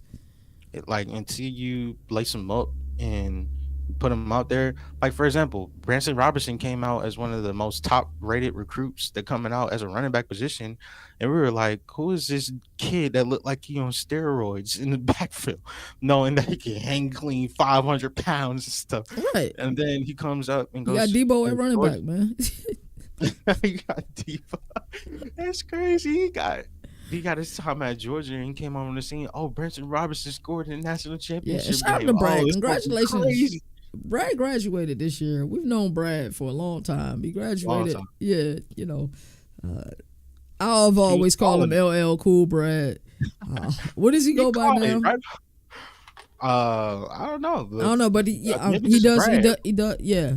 does balling with Brad. That's where he is. Balling with Brad. He does do a lot of recruiting images and stuff like that. So he's plugged in. But shout out to Brad, man. Congratulations on your graduation. It's crazy we've known you for the amount of time we've known you, bro. He called out Branson. Like, he was like, Branson, next biggest thing. And I'm sitting here like as a Georgia watcher, because it's my home state. I'm like, high school is his thing too. That's his specialty. Yeah. For sure. And I'm like, it ain't no disrespect, but I'm like, I don't care. Like, I'll watch your tape and fall in love with you, but then I have to separate and detach from you because I'm just like, until you choose a team, which most of these. Right. So you step foot in Athens and take part in these skull sessions, and you go through a spring practice first. Right. Go through it. Well, we 3 deep at linebacker, we 3 deep at defensive. Like, we built such a great pipeline that you on a 4th string going against other 4th stringers feel like you're playing in the NFL. That's essentially kind of how I felt about. We cycled through Branson and say that he started Georgia, didn't work out, injuries. Yeah. Now he's at Georgia State with a chance to push for RB1, and that would be the greatest thing for them. We have a great relationship with Georgia State, so I'm sure. Amazing relationship with Georgia State. And then when you get back to our guy, Lenore Stellis, I kind of felt the same thing with you or Robbie based on how the stint went in his last location. But I was sitting there thinking to myself, like, just based off of what Beamer needs, what the offense needs, they need a spark. And it seems like consistency was something that I couldn't grasp fully with Robbie Ashford. And that's why he lost to like a Peyton Thorne in the quarter. And no disrespect to him, because he has a lot of talent. But you start to see it with the consistency piece. So I would rather groom a quarterback that just put him in the fire and just let him figure it out, like Lenore Stellis through his first 7 games, and then hopefully that switch of the flip of the switch happens, and it happened for Lenore Stellis from basically week 7 on. Man was in a bag that we was like, hold on, This is kind of otherworldly right now. Like, and hey, Clemson is gonna be thinking about that kid. Like, yo, how can we stop him? Because we're not gonna win our state, and we're not gonna win the college football playoff, or even get in, if we can't beat South Carolina. Like, that's 100% facts. We can sweep through the ACC and do everything we want to. But if we lose the Palmetto Bowl and college football playoff committee sees the fact that we just, hey, that's another reason that the other conference gets in, Yeah. other more than us, Mm-hmm. because they're gonna punish you. And then we saw, like, we just see the overall ceiling of Lenore Sellers. I think his ceiling is higher than Arch Manning. I think his ceiling is higher than DJ Lagway. I think his ceiling is higher than Sawyer Robertson. I think his ceiling is higher than Drew Allar. I think his ceiling is higher, and then we're just talking about ceiling. His floor is not as high as a Drew Allar. Drew Allar's floor is higher, way higher than his right now. Drew Allar's floor is up here, Mm-hmm. but his ceiling's kind of capped out. It's kind of like Willy Wonka. You're trying to break through the glass door. I think there is no glass door. I mean, glass roof for Lenore Sellers. He can go as high as he really wants to, but I think he should stay in college for as long as possible, because we do not need another Anthony Richardson situation I where agree. he comes out too soon I agree. and you didn't get enough college snaps. So stay in college as long as you can, Lenore's. And truly He's at my number develop. 4. Yeah, And truly truly develop. developed. So I'm gonna go ahead and unveil my top 10, and then Moon can unveil his. And then Moon, I want us to do something. Let's do an exercise. After I unveil mine, you unveil yours. Your complete top 10. We'll go from 10 to 1. Mm-hmm. Pick a name on my list that'll haunt you that you didn't pick, and I'll pick a name on your list that'll haunt me that I didn't pick. Okay, say less. Alrighty. 10 to 1. At 10, I got Luke Altmaier. At 9, I got Rocco Beck. 8, I got Josh Hoover from TCU. 7, Avery Johnson from Little Apple. That's Kansas State. Number 6, I got Lenore Sellers from South Carolina. I was just sitting here thinking about, you say you think Lenore Sellers has the highest ceiling out of anyone. Mm-hmm. And I was like, damn. I was thinking about him. I was thinking about DJ Lagway, even though DJ Lagway didn't make my list, but I was just thinking about his offensive line. I was thinking about the weapons he has on the outside. I was thinking about those running backs. And that's a really good, that's a segment piece within itself. Yeah, that is. So I'm a restart. 10, Luke Altmaier. 9, Rocco Beck. 8, Josh Hoover. 7, Avery Johnson. 6, Lenore Sellers. 5, Sawyer Robertson. I'm high on Sawyer Robertson and probably everybody else. 4, Drew Aller. I think Drew Aller has the potential to be QB1 if things go right. 3, John Mateer. Yo, this kid could have been one on this list, bro. I was debating, but I already got my His number 1. talent is just immense, bro. Reunited with his offensive coordinator, Ben Arbuckle. They're at Oklahoma. Jim Nagy's the GM there, kind of running things. Yeah.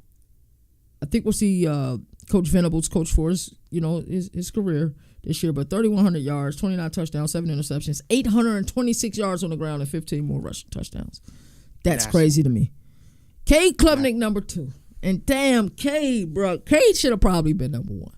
But the 39 yards, 36 touchdowns, 6 interceptions, 486 yards, 7 rushing TDs. What can't this kid do? The best quarterback duo in all of college football. The guy I have at number 1 is scary because I believe in this offense so damn much. I'm not the biggest believer in a head coach, but damn, Garrett Nussmeier, bro. Let me tell y'all a story. Andy and Nina was high on this kid, right? And when other people are high on a kid, I look for a reason to hate him.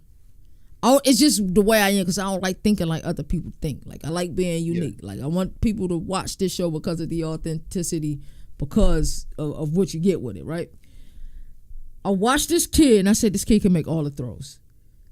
He do got that gunslinger mindset. We did see the 12 interceptions, but I look at this offense. I think this would be the funnest offense to use on College Football 26. You can debate me on that one, but this offense is going to be fireworks.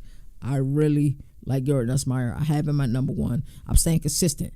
When I do this, the 3rd week of fall camp, and if I have Cade Klubnik higher, then my belief in Brian Kelly is starting to come true. I'm telling you, that's all it's hard to think about having belief in Brian Kelly. Hey, I know, bro. Oh my God, that just made my heart hurt. So yeah, go ahead, get your 10 to 1. All right, bet. So number 10, DJ Lagway. Mm-hmm. Number 9, Drew Allar. Number 8, Sawyer Robertson. Number 7, Blake Horvath. Number 6, Carson Beck. Mm-hmm. Number 5, Sam Levitt. Number 4, Lenore Sellers. Mm-hmm. Number 3, Garrett Nussmeyer. Number 2, John Mateer. Mm-hmm. And number 1, Cade Klubnik. Why Can't K come number to one? consensus, Why? man. Why? Kate, you got Kate winning the Davy O'Brien, Kate Yeah. winning the Heisman. What is it about Clemson? Because Mm-hmm. I've been to Clemson. I've seen a few games there. You've seen a lot more than I have. Talk to me. What is it like without naming the personnel? Because we do protect to our people on the inside, the Yeah. SIDs, and everybody in the communications department. Without saying names, me and you Mm-hmm. know the names. What's so special about Clemson? Like it's deeper than football. I talked about the family aspect with Clemson yesterday in my high school via the portal, and I think you could do a better job even communicating that from what you've seen. How the alumni always come back. I mean, talk Mm-hmm. to me about what's special about Clemson. Talk to it from a staff, communications, like an athletic department, and then talk about it from a team, coaching staff. In order. So Clemson as a whole, it's one of those college football towns that it's really a college football town.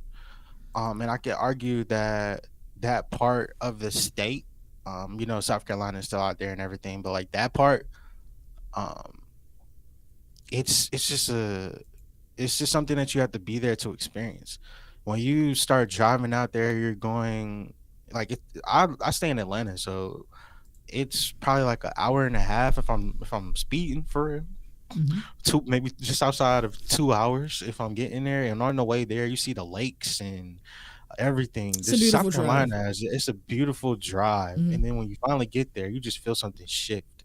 And then you start seeing the Clemson gear, and then all the cars with the little tails on them with the Clemson, and you're like, oh my gosh, like it's really there. And then you get into immersed in it, and they're like, oh my gosh, like these people are out here tailgating. And then you get a chance to meet like the staff, like Clemson staff.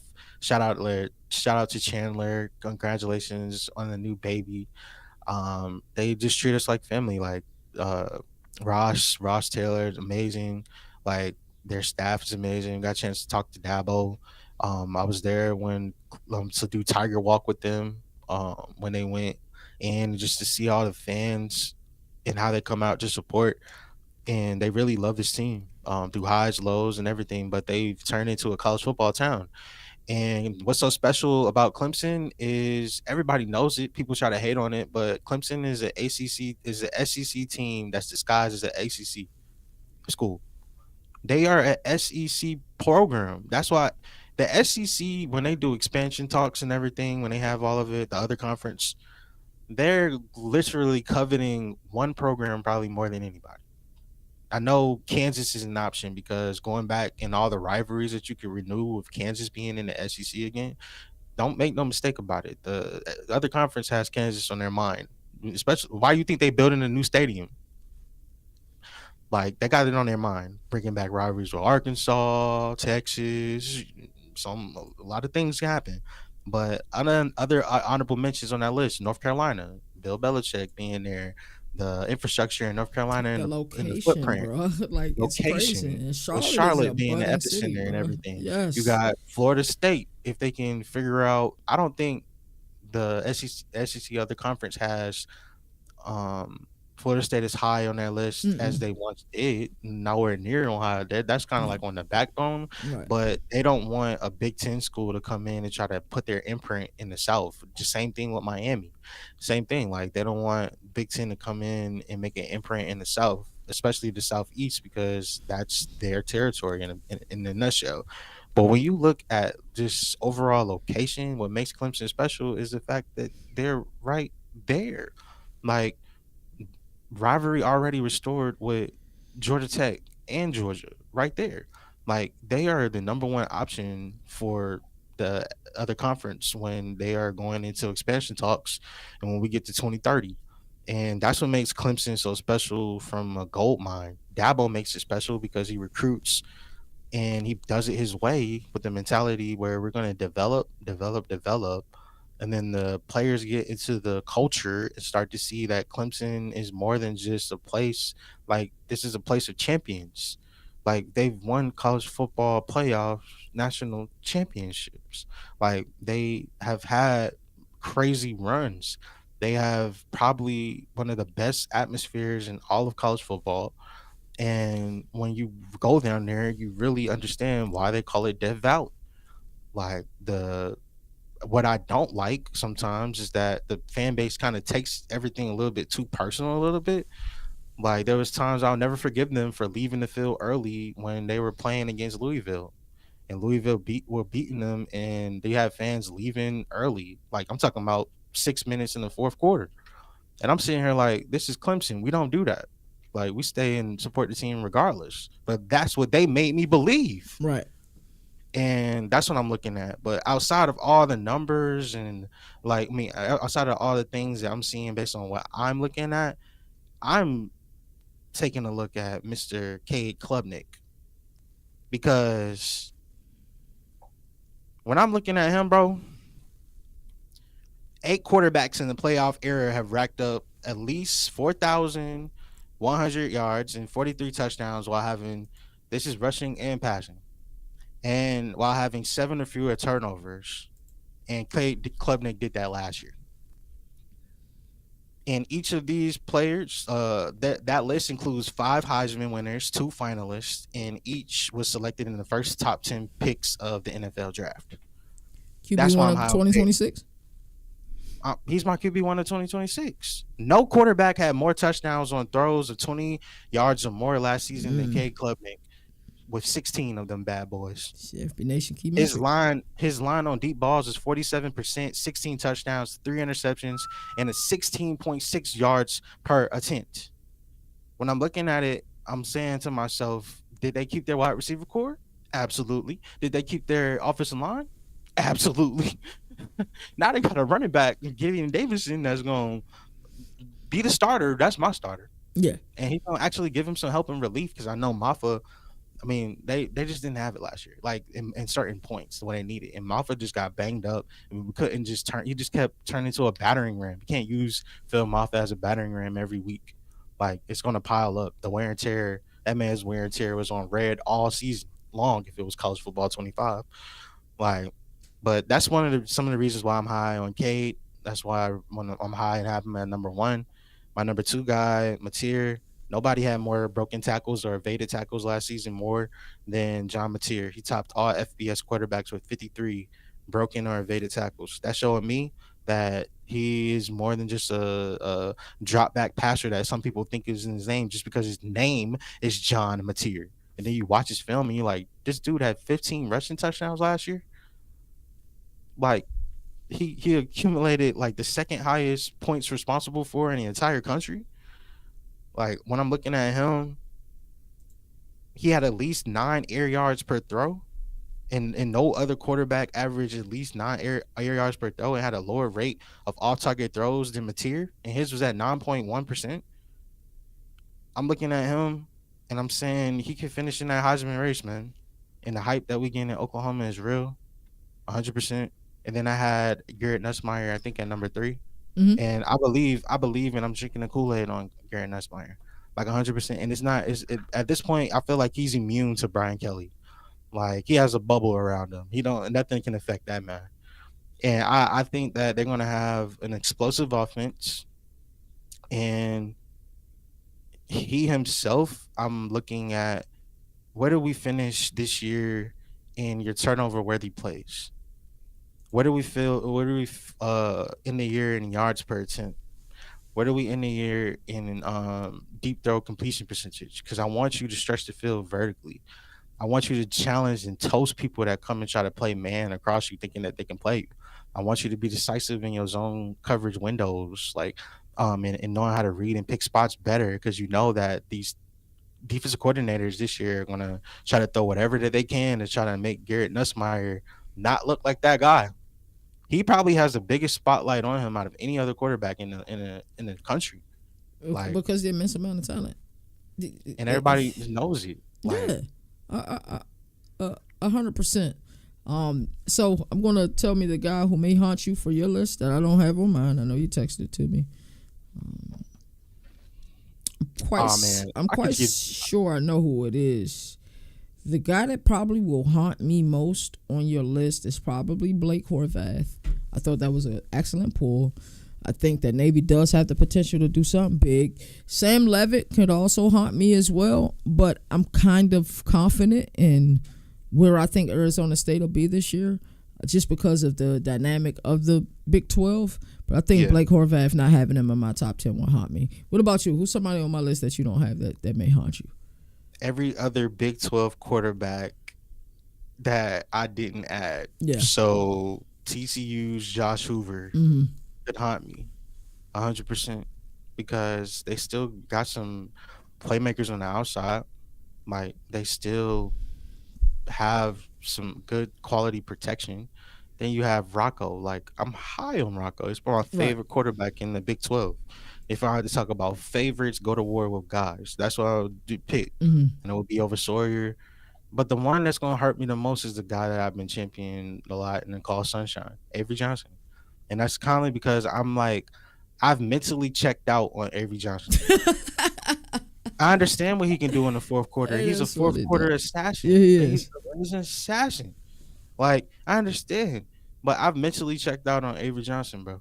Like, he's like, this is gonna be the year where I hope Chris Kleiman realizes that he has QB1 and just let this man just unleash him. Please. I I think need to see it. he has an. I think he has a lot of buyout from the fan base down there in Manhattan, Kansas, to his teammates. The loyalty that he showed on a much bigger school with much deeper pockets. We're ready to roll out the red carpet for him. The fact that he stayed, like, that'll give you buy-in. So it's like, nah, I can Yeah. trust this kid. Like, it's I have 100% buy-in. Moon, let them know when you've been working on and where they can find you at. It's been a great episode. Did a lot of numbers. Closed out the week. I think we did 6 hours of total time this week between the 5 episodes. This one was a surprise. It's been a great week. It's been a great week, bro. Garnered a lot of Amazing. viewership. It's been a great week. So tell them where they can find you at, what you be working on, and tell them a little bit more. This is your get on your soapbox about what you do over there at World of College Football.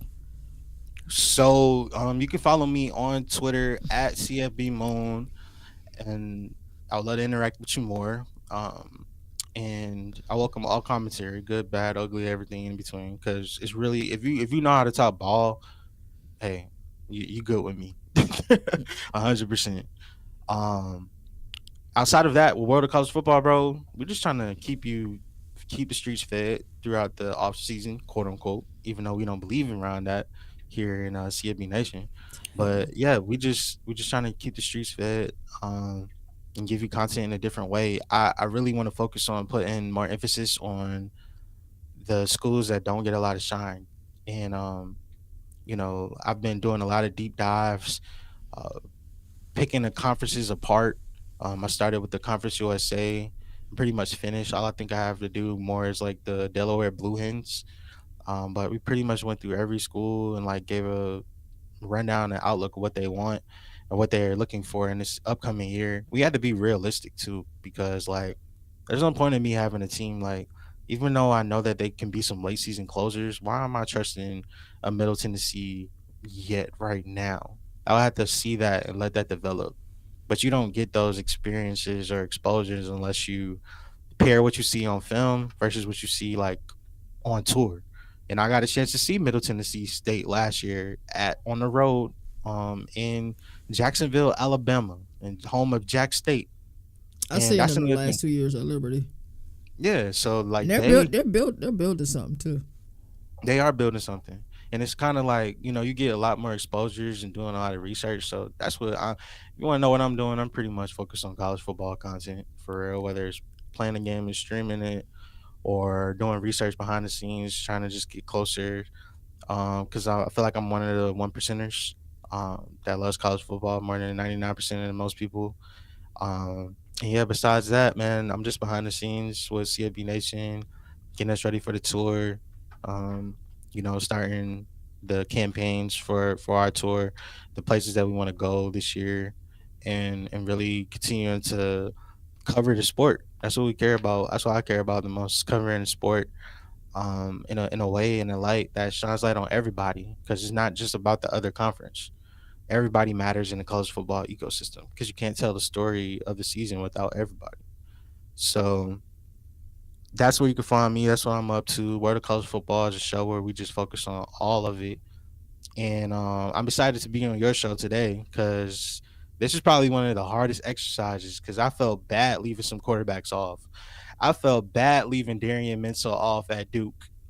That's probably gonna haunt me. Like I felt scorched leaving Rocco off. This is a tough exercise, but you bring the best out of me, and that's why I shake your hand on that one, my boy.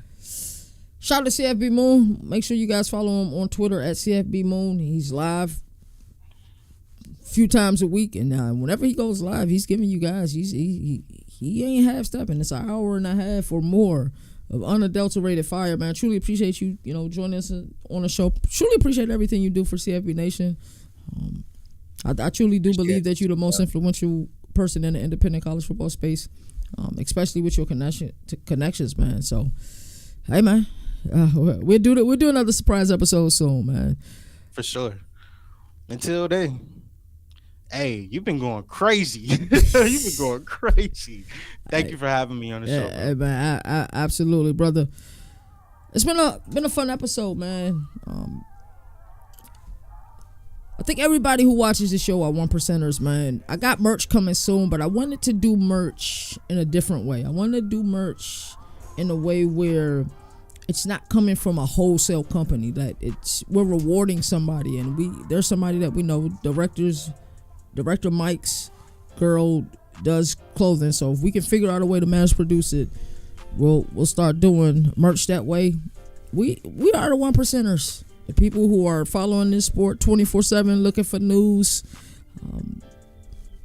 We just love it. I'm so obsessed with college football. It's been a great week. Viewership has definitely gone up. I truly do appreciate that. It does not go without notice. Thank you for sitting here, giving us an opportunity to talk about this sport that we love near and dear. Next week, we talk about 4 more teams around the nation segment. Governor ruling. We're going to continue to figure out this NIL. And I'm going to fight for reform. And I'm going to come up with positive ways to reach reform. As I always like to say, there are no more victories in a sport that survive in advance. That's why college football has the greatest regular season. And until next time, Monday, 4 p.m., same bat time, same bat channel. Monday through Thursday, 4 p.m. We got you, man. You all take care. Governor of college football, we're going to recap ACC.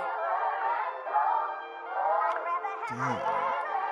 Hey, that's CJ on Defensive the minds. track. They have to be better on that side of the ball.